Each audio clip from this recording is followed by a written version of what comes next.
And that would be the point जब आपको अपनी रेज्यूमे अपडेट करने की ज़रूरत नहीं होगी या किसी कंपनी में लंबा रुकने की ज़रूरत नहीं होगी, क्योंकि you yourself would become a walking resume.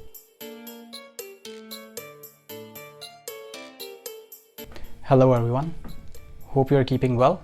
My name is Ali Ahsan and I make videos on personal development. तो अगर तो आपको मेरा कंटेंट अच्छा लगा हो तो please shower some love by dropping a like और subscribing to my YouTube channel, जिनकी लिंक्स मैंने यहाँ डिस्क्रिप्शन में दे दी है।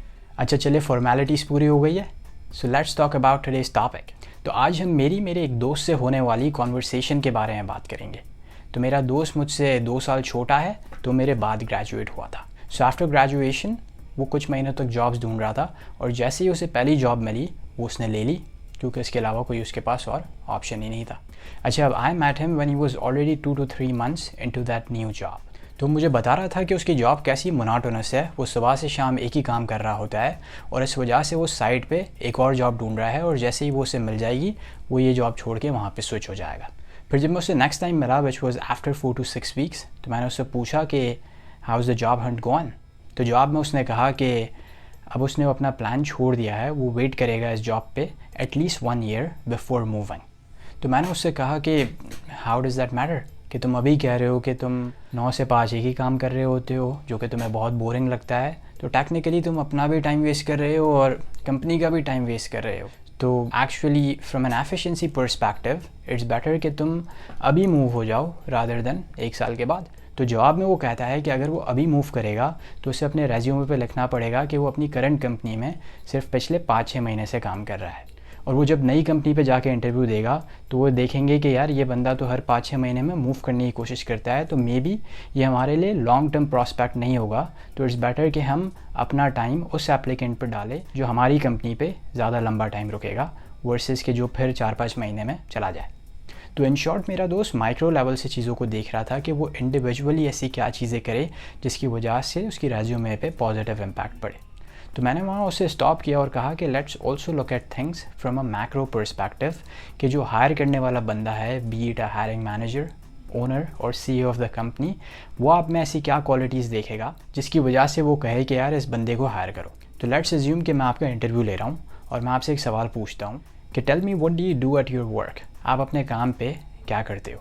तो रिप्लाई में वो कहता है कि उसकी कंपनी एक प्राइवेट लैंडिंग फर्म है और जो प्रोस्पेक्टिव क्लाइंट्स एप्लीकेशन को सबमिट करते हैं वो मेक श्योर करता है कि उन्होंने प्रॉपर डॉक्यूमेंट्स सबमिट किए हैं और इवेंचुअली जो एप्लीकेशन बचती है वो आगे अपनी टीम को फॉरवर्ड कर देता है जो उन क्लाइंट्स के साथ इन पर्सन मिलते हैं। इसके बाद मैंने उससे पूछा that's it, that's all you do at work. तो उसने कहा या दैट्स इट, मैं यही करता हूँ।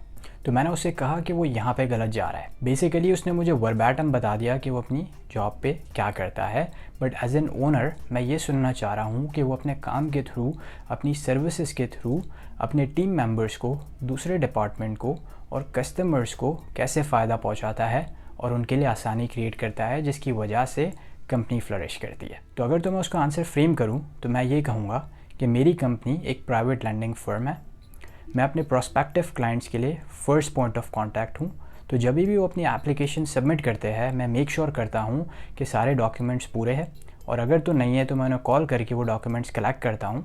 उसके बाद मैं उनकी एप्लीकेशन को स्क्रीन करता हूँ एंड आई मेक श्योर कि वो जो चेक मार्क्स है वो एप्लीकेशन उन पर पूरा उतरे, और इवेंचुअली जो एप्लीकेशंस फनल होती है मैं उसको राइट टीम को फॉरवर्ड करता हूँ जो उन क्लाइंट्स को कॉल करके उनके साथ इन पर्सन मीटिंग सेटअप करती है और ज़्यादा से ज़्यादा क्लाइंट्स को क्लोज करने की कोशिश करती है। और इस एंटायर प्रोसेस में मेरा रोल बहुत ज़्यादा इंपॉर्टेंट है, क्योंकि अगर तो मैंने इनकम्प्लीट एप्लीकेशन को आगे फॉरवर्ड किया तो मेरी टीम गलत लोगों के साथ मीटिंग सेटअप करेगी जिनकी वजह से उनका टाइम ख़राब होगा और कम एप्लीकेशंस क्लोज होगी और कंपनी को लॉस होगा। तो बेसिकली उन दोनों आंसर्स में बहुत बड़ा डिफरेंस था कि एक के अंदर मैं बता रहा हूँ कि मैं डे टू डे बेसिस पे क्या करता हूँ और दूसरे के अंदर मैं ये बता रहा हूँ कि मेरा रोल इतना ज़्यादा इम्पॉर्टेंट क्यों है। और आप इस टाइप की कॉन्वर्सेशन सिर्फ तभी कर सकते हो जब आप अपने काम में इंटरेस्ट लेके उसे सीखने की कोशिश करो, ना कि उसे महज 8 से 9 घंटे का लेबर समझो। So from grand scheme of thing ownership mindset होना ज़्यादा इंपॉर्टेंट है rather than your willingness to stay at a company for long term, क्योंकि दिखाता है कि आप आउट ऑफ द वे जाके भी अपना काम ख़त्म कर लोगे। एंड विद दिस माइंडसेट आप अपना काम बहुत कम टाइम में सीख लोगे, उसे मास्टर कर लोगे और ये आपकी कॉन्वर्सेशंस में नेचुरली रिफ्लेक्ट करेगा। और जब आप अपनी नेक्स्ट कंपनी के लिए इंटरव्यू दे रहे होगे तो उन्हें ऑटोमेटिकली पता चल जाएगा कि आप सॉलिड बंदे हो, क्योंकि आपका एक्सपीरियंस आपके अल्फाज में झलकेगा। And that would be the point जब आपको अपनी रेज्यूमे अपडेट करने की ज़रूरत नहीं होगी या किसी कंपनी में लंबा रुकने की ज़रूरत नहीं होगी, क्योंकि you yourself would become a walking resume. मेरे हाई स्कूल के टीचर कहा करते थे कि वो जब कभी भी किसी जॉब के लिए अप्लाई करने के लिए गए हैं, आज तक वो कोई भी रेज्यूमे या कोई भी सर्टिफिकेट नहीं लेके गए, क्योंकि जब भी वो इंटरव्यूअर से बात करते हैं उनको एक्सपीरियंस उनकी कॉन्वर्सेशंस में झलकता है और सामने वाले को पता लग जाता है कि this guy knows his work. तो अगर तो मैं आपको आज का टेक अवे दूँ, सो दैट वुड बी कि आप कोई भी काम कर रहे हो उसे अपना समझ के करो और इस प्रोसेस में आप बहुत कुछ सीखोगे और बहुत आगे जाओगे। चले, आपका वक्त का बहुत बहुत शुक्रिया, अपना ख्याल रखिएगा एंड सी यू सून।